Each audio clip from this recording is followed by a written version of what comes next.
اسم الأعظم مصطفى فرج إلهي نسألك باسم الأعظم وجل مصطفى فرج علينا والمسلمين يا رحمن الرحيم. الفاتحة. إلى رسولنا نبينا شفينا قرة عيننا سيدنا رسول الله محمد بن عبد الله صلى الله عليه وسلم وأهل بيته وأزواجه وذريته وأنصاره وأصحابه وأحبابه جميع سماء الأرض وجميع أولي الملك من مشارق الأرض إلى مغربها برها وبارها ثم إلى أرواح كابت أولي مقالين نحن بعد البالي مقال السلام كلهم من سوس صاحب الحال رحمة بانغانا شريف المسجد الشعب وأولاده وذريته ومشايخ وأقران نصيب أحباب الجميع ثم إلى أرواح كابت المقدمين في هذه المصطفى الله من العلماء والمصطفى وأولياء الصالحين المقربين سيدنا محمد الإدرس أبي محمد بن شباب وسلم محسن بن أحمد الكاتب وأن ينفق ومن يتصدق ومن يعمل خير في هذا المصلى ثم إلى أرواح والدينا وليكم خاصة أمتنا أمتكم أمة المسلمين عامة ثم إلى أرواح كافة المعرفة ودخولنا في مسلم قربنا في الشيخ الحضر والأذكار والأوراد والأحزاب ومنظوم الصلاة والدعوات ولذلك من النبي صلى الله عليه وسلم قرأ نكتوبها وأورادهم وأحزاب وزماتهم صلواتهم دعواتهم ونجتهم مما أحدنا في المجلس القيم ووقاتنا خصوصا صاحب الكتاب الإمام أبي زكريا هي شريف النووي الدمسكي وصاحب القصيدة الحبيب بكر عدي بن عبد الله لرسل أكبر أصول وقريهم أنما يتغشاهم رحمة رسول الجنة إن الله يدعو علينا بركاتهم أسرارهم أنوارهم معلومهم كرماتهم وفعل الدين والآخرة جالبة لكل خير بكم إن شاء الله يبارك لنا ولكم فيما بقي من أي من شهر شعبان ويبلغنا رمضان إن الله يبارك لكم فيما بقي من شعبان بلغنا رمضان أدركنا ليلة النصف من شعبان يكرمنا بالغفران إن الله يرزقنا طاقة واستقامة والصدقات فيه والعافية وإلى حضرة النبي. فاتحة.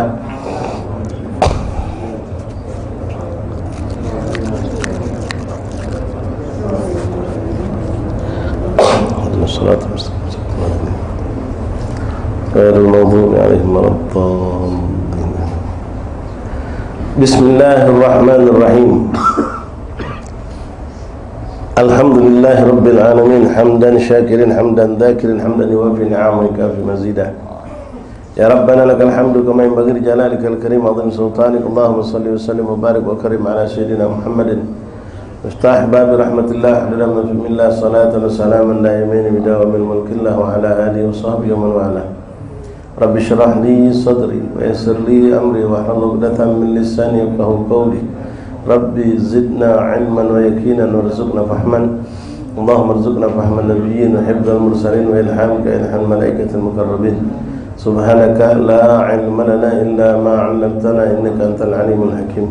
وتب علينا يا رب إنك أنت التواب الرحيم واغفر لنا وارحمنا وأنت خير الراحمين وانصرنا على القوم الكافرين برحمتك يا أرحم الراحمين. اللهم هذا منك وبك وإليك ولا حول ولا قوة إلا بك. وصلى الله على سيدنا محمد نبي الأمي وآله وصحبه وسلم.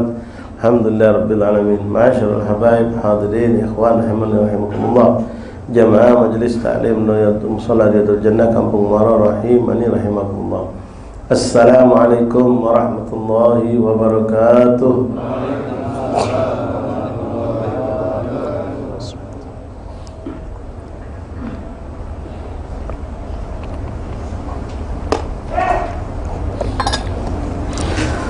Alhamdulillah, alhamdulillah.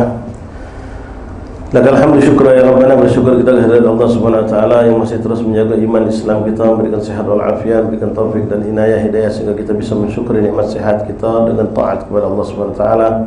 Allah mudahkan langkah kaki kita, mudahkan fasilitas hidup kita untuk itu mencapai segala ketaatan.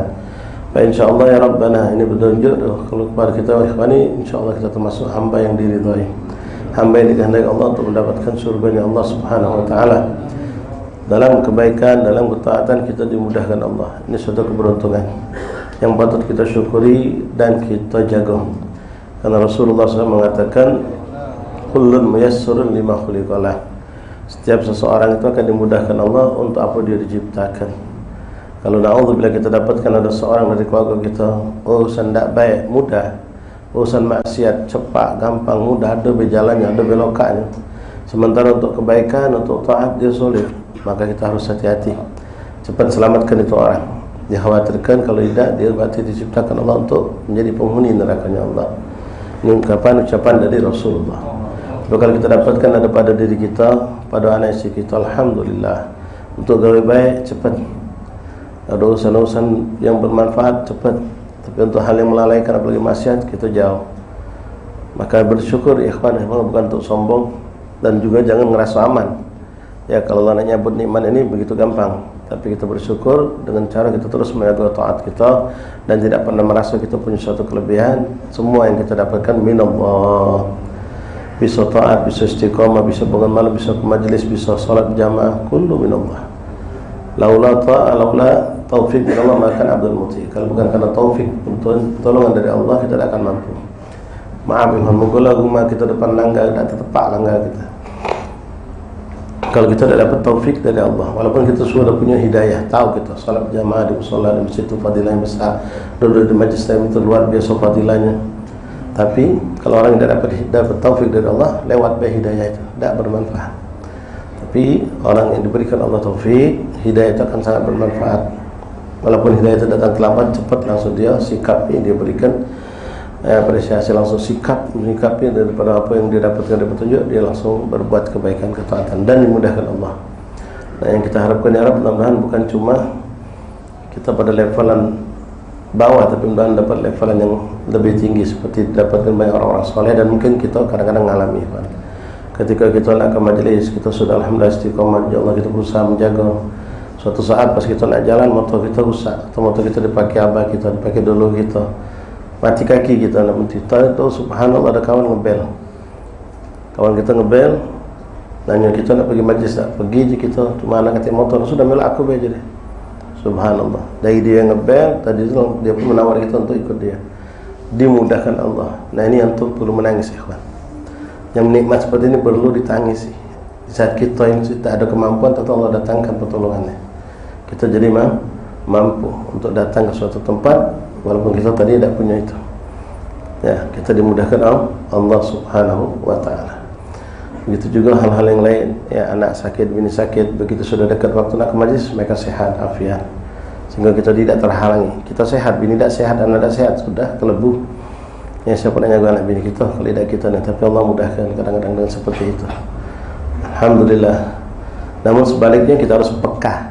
Ya, na'udzubillah, dan cepat-cepat istighfar, mohon ampun kepada Allah jikalau sebaliknya terjadi. Setiap nak berbuat baik ada halangan. Sudah rapi, sudah siap, toto motor, hati motor mana? Pakai bak kita, pakai dulu kita. Toto nak jalan, bensin habis, nak nongong jauh, nak beli bensin, repot. Uang yang kita janjikan nak jemput, toto dah jadi jemput. Nah, ini musibah. Ini sebenarnya fujaatis syarr. Kita minta sama Allah, setiap relatif itu ada doa dari Rasulullah. Imam Haddad itu cuma nyusunkan.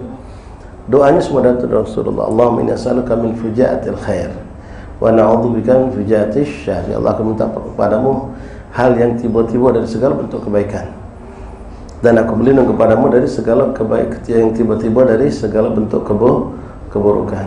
Nah, kita berlindung seperti itu. Ya, sudah siap-siap, tahu ada halangan ini, tahu ada halangan itu macam. Itu perlu kita sadari ikhwan. Minggu tadi tidak majlis, minggu ini tidak majlis, minggu tadi gara-gara hujan kita jadikan alasan. Sekarang ada tamu datang, minggu depan tidak baca juga. Nah, ini hati-hati, ada apa, hijab apa ini, ya, membuat aku tidak mampu untuk ke majlis, tidak mampu untuk duduk dengan kawan-kawan di majlis taklim atau untuk sholat berjamaah. Itu perlu kita renung. Jangan kita anggap biasa baik, dan kita anggap itu suatu uzur. Ya, kemarin anda hadir itu bukan tak kalah hadir, ya, hujan. Kemarin sikapnya, ya kan ada tamu. Sekali lagi, mertua aku datang. Kita menganggap hal biasa, itu sebenarnya kita harus sedih. Ngapa? Yang mana hijab ini tak patut kita hindari.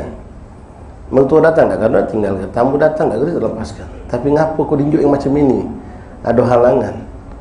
Ya, sebaliknya yang tadi, ketika dia tidak ada kesempatan, total lanjut.